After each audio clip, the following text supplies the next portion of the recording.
Bagaimana sih untuk mengawali kita agar ingin ikut KTI itu apa sih? Awal yang harus dikumpulkan, entah itu niat atau teman ataupun ide. Misalkan saya mau ikut KTI tapi nggak punya ide sama sekali, tapi saya mau ikut ya. Saya mau kayak teman-teman kayak gitu. Nah, mungkin apa yang harus disiapkan untuk teman-teman Mas? Oke, Mas Imran. Di sini saya menyampaikan 3 ya. Siap, apa aja itu? 1. Yang pertama, Perhatian, sebentar lagi kalian akan menyaksikan Imron 99 Tube. Jangan lupa like, subscribe, dan nyalakan loncengnya. Oke. Di sini nanti kalian akan disuguhkan dengan dunia edukasi meliputi dari ilmu kimia, kuliah, dan dunia perkamusan serta tentang kesehatan. Check it out. Tunggu selalu Imron 99 Tube. Selamat menyaksikan. Yo. Assalamualaikum warahmatullahi wabarakatuh. Hamdan wa syukurillah amma ba'd. Terima kasih teman-teman setia penonton Imron 99 Tube. Kembali lagi kita dengan saya dan Sabil.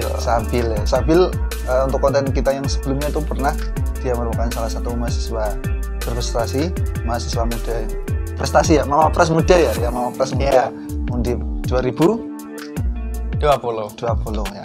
Sekarang kita masuk ke konten tentang edukasi di bidang perkuliahan. Salah satunya membahas tentang KTI atau PKM ya. Nah, pertanyaan pertama untuk Mas Sabil, apa sih ya kiat-kiat yang harus dipersiapkan untuk mahasiswa baru nih, terutama yang ingin terjun di bidang KTI agar bisa berprestasi seperti Mas Sabil?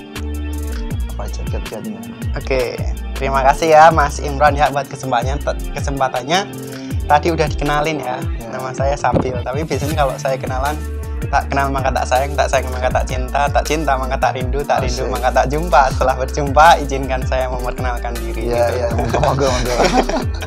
Nama saya Muhammad Sabil Rosad, biasa dipanggil Sabil ya. Dari jurusan nggak perlu ya, nanti PC aja. Fisika.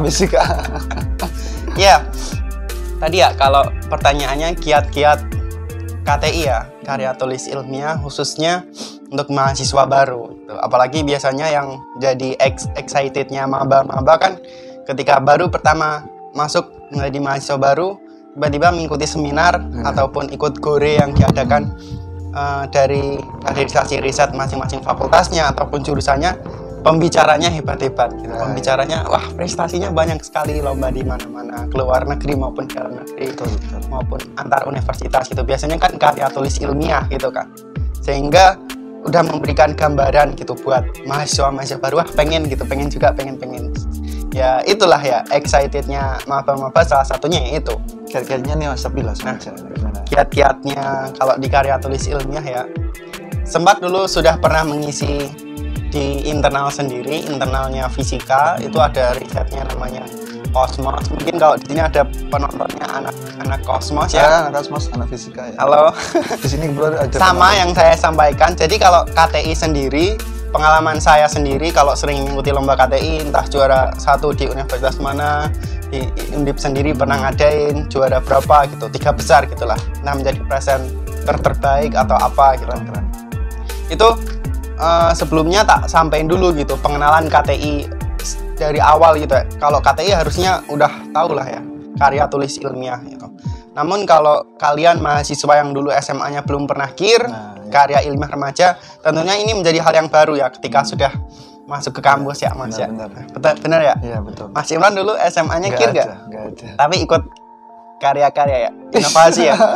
Exhibition kemana dulu? Ya. Singapura. Iya, Malaysia, Singapura. Oh, Malaysia, Singapura. Wah, mantap. Nah, ini juga keren. Iya. Kan KTI kan, kalian bisa beda lagi. Karya tulis ilmiah. Nah, jadi kalau saya menyampaikan KTI ini, kalau event-eventnya mahasiswa ya, itu biasanya memang lebih euforianya atau kelihatan banget KTI itu lebih ke jenjang mahasiswa sih, walaupun SMA itu ada tapi kayaknya jarang gitu. Kalau event-event nasional, LKTI nasional gitu, itu biasanya antar universitas, jenjangnya eventnya anak-anak kampus gitulah. Nah itu LKTI ini saya bedakan menjadi 2 jenis ya. Apa aja? KTI bukan LKTI.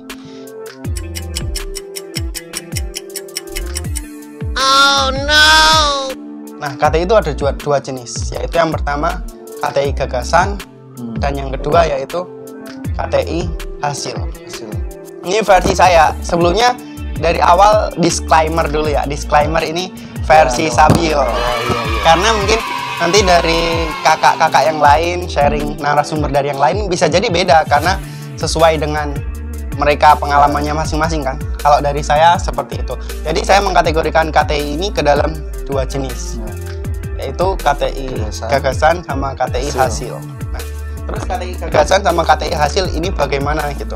Jadi KTI gagasan sesuai dengan namanya gagasan itu nanti karya tulis ilmiahnya ya. Karya tulis ilmiah kan ada 3 bab ya, bab 1, bab 2, dan bab 3 gitu. Nanti bab 1 isinya pendahuluan, latar belakang. Ini salah satu treatment kita buat menarik juri ya, salah satunya di latar belakang ini bab 1. Terus bab 2 dasar teori tinjauan pustaka itu nggak begitu penting sebenarnya. Pelengkap. Ya, pelengkap. Dan bab 3 ini yang juga salah satu menjadi penilaian besar gitu. Nah, kalau di gagasan nanti isi dari bab 3 ini ya gagasan kita gitu. Untuk benar-benar apakah nanti layak untuk bukan layak ya. Ya benar-benar gagasan yang ketika belum direalisasikan gitu. Ketika nantinya dapat dana ataupun kalau proposal ya, dapat dana ataupun setelah dana nanti direalisasikan hingga baru bisa ditentukan layak apa tidaknya, itu kalau gagasan.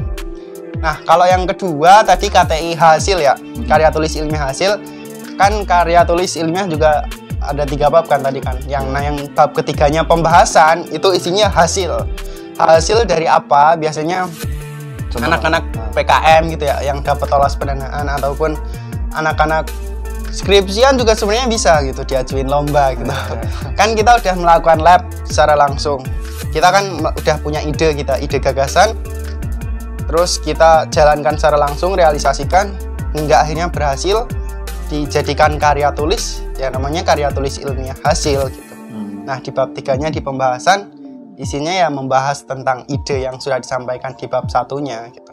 Di bab 3 disampaikan. Nah, itu karya tulis ilmiah hasil.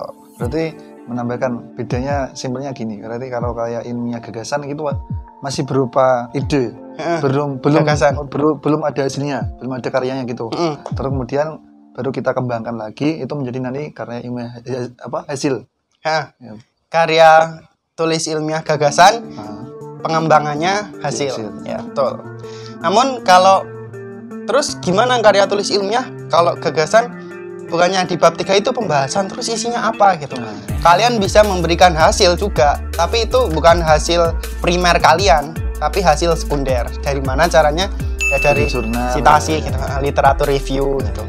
Melihat literatur yang sudah ada gitu. Silakan bisa mencari jurnal-jurnal ataupun publikasi-publikasi yang sudah ada yang berkaitan dengan ide kita gitu. Ya namanya inovasi kita kan baru pertama kali ada gitu ya.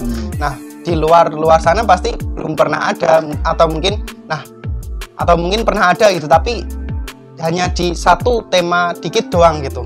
Nggak benar-benar plek kan itu inovasi kita. Nah, itu silakan mencari yang memang bagian-bagian yang sama-sama dikit-dikit gitu.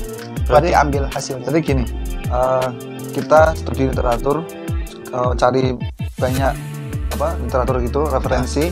Kemudian kita harus menambahkan berarti ya inovasi yang baru kita yang ingin kita angkat.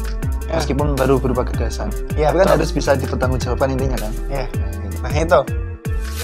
Kalian bisa cari POV-nya lah atau kunci-kunci dari ide gagasan kalian. Kuncinya tuh apa aja? Misal inovasi apa gitu. Nah, itu bisa diambil kunci-kuncinya. Satu kata nanti bisa di-search jurnal tertentu.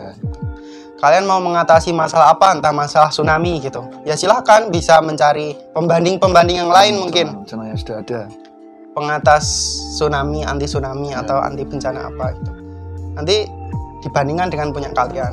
Ini dari hasil literatur ini seperti ini. Nah, inovasi kalian seperti ini. Kiranya mendukung dengan inovasi kalian dan mendukung inovasi kalian itu layak untuk didanai atau layak menang gitulah. Sekarang gini Mas Habib, berarti yang jadi pertanyaan bagi anak-anak maba, biasanya saya dulu juga bertanya, bagaimana sih untuk mengawali kita agar ingin ikut KTI itu apa sih?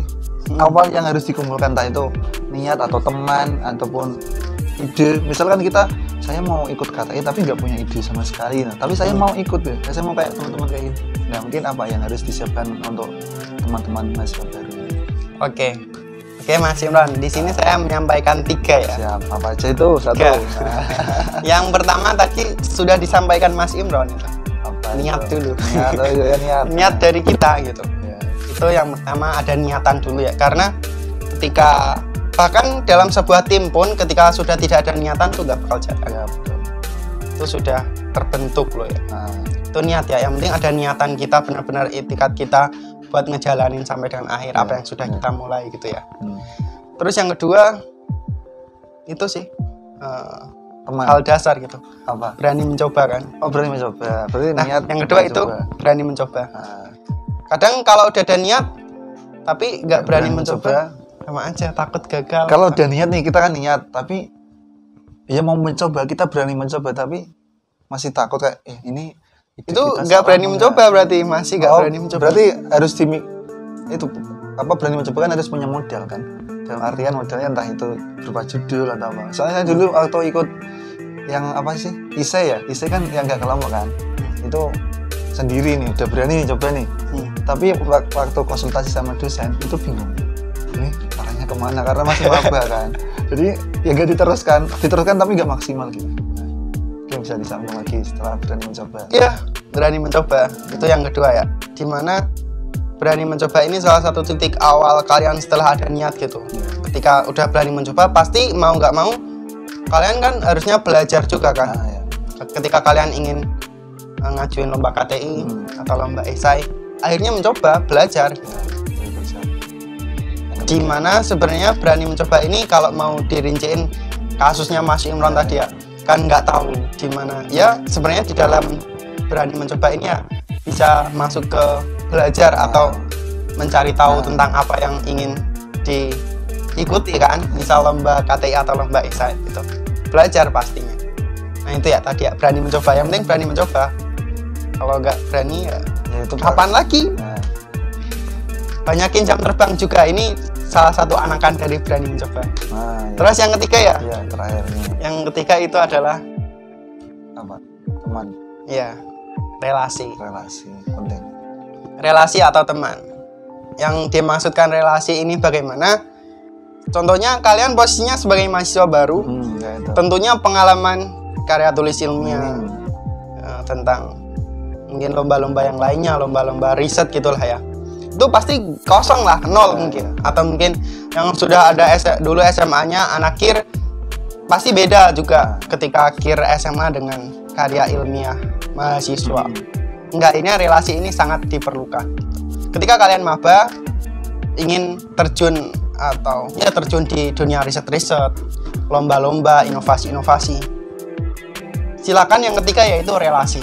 Relasi kalian bisa kenal, mencoba mengenal atau deketin kakak-kakak tingkat kalian yang memang udah terjunnya di bidang itu gitu. Ketika kalian ingin terjun di lomba-lomba, lomba inovasi, silahkan deketi kakak-kakak kalian, kakak-kakak tingkat kalian yang memang seringnya terjun di dunia lomba-lomba riset-riset gitu. Dan itu ya tips dari saya yang terakhir gitulah, kalau kalian sebagai mahasiswa baru, karena saya juga pernah mengalami mahasiswa baru fisika yang ingin lomba-lomba karena terinspirasi dari kakak-kakaknya yang mengisi pembicara gitu, hingga akhirnya ada lomba PKM gitu. Tiba-tiba PKM gitu. Kan dari saya yang pertama niat udah ada gitu. Yang kedua berani mencoba, tapi bagaimana nyobanya gitu. Belum belajar tadi kan. Hingga akhirnya yang ketiga menemukan relasi yang cocok. Kakak tingkat dulu ada namanya Mas tertentu lah. Itu dari fisika angkatan 2013, sudah lama gitu ya. Itu emang beliau itu jagonya, expert di bidangnya gitu. Udah berkali-kali BIMNAS, juara KTI, esai gitu kan. Ya udah, saya belajar. Akhirnya waktu mau PKM, saya dapat PKM-nya Masnya dulu yang lolos BIMNAS. Nah, itu salah satu fungsi dari relasi. Berarti antara tiga tadi yang paling penting berarti relasi justru ya? Iya. Iya kan? Iya kan? Iya. Berarti tapi saling berkaitan. Iya, tapi yang paling penting relasi. Bener. Untuk mengawali ya, buat maba ya. Nah, benar. Kemudian cara nih Mas Abil, gimana kalau kita kan misal kita dari jauh ya, kita kuliah kan di Undip nih, misalnya kita anak Sumatera atau anak Kalimantan, masih online ya? Enggak, maksudnya kita kan belum kenal nih sama mas-masnya, kan kita maaf ya tau kan.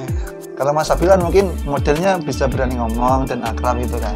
Kan untuk cari relasi ini harus berani ngomong, atau ya intinya nggak mudah izin lah, nggak mudah malu lah ya. Nah itu gimana kalau bagi anak-anak yang malu untuk aku takut untuk diterima sebetulnya, pendiam gitu ya? Gimana ya? Ya itu harus berani lah.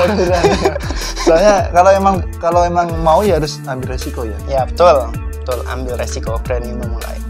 Nah ini pertanyaan selanjutnya ini, apa sih yang membuat Mas Abil tertarik terjun di dunia KTI atau PKM ini? Waktu kan saya tahu kan mungkin SMA kan belum pernah kan, aliyah kan soalnya kan swasta. Nah ini kan dasar ya, yang itu